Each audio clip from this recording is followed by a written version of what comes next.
যদি একটা চুল বাঁকা করতে পারো চোখে মুখে ভয়ের লেশ মাত্র নেই। ভাবটা এমন, আমি বিরাট নেতা, যা খুশি তাই করি।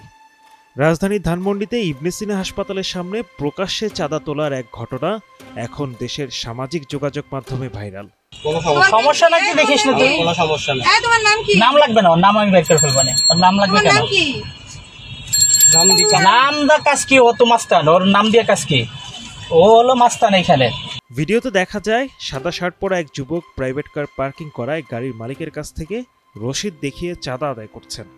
বাকবিতণ্ডার এক পর্যায়ে গাড়ির মালিক ও তার স্ত্রীর সঙ্গে বেঁধে যায় তর্ক।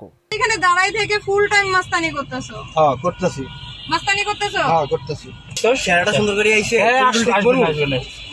তোর চোর ঠিক হবে না, যা যা যা ভাই যা। যদি একটা চুল বাঁকা করতে পারো তাহলে করে দাও। চাঁদা নেওয়ার পরেও ভয় ডরিন এমন আচরণে রীতিমতো চমকে গেছে সাধারণ মানুষ।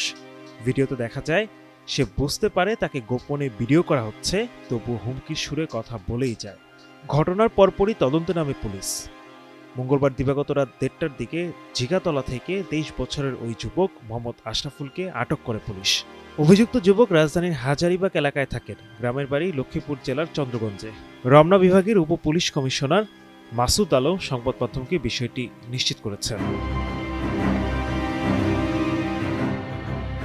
আটক আশরাফুলকে ধানমন্ডি থানা যুবদলের বিভিন্ন অনুষ্ঠানে অংশ নিতে দেখা গেছে। সামাজিক যোগাযোগ মাধ্যমে উঠছে প্রশ্ন, রাজনৈতিক পরিচয়ের জেরেই কি এমন দুঃসাহস? Adnan Delwar, NTV online.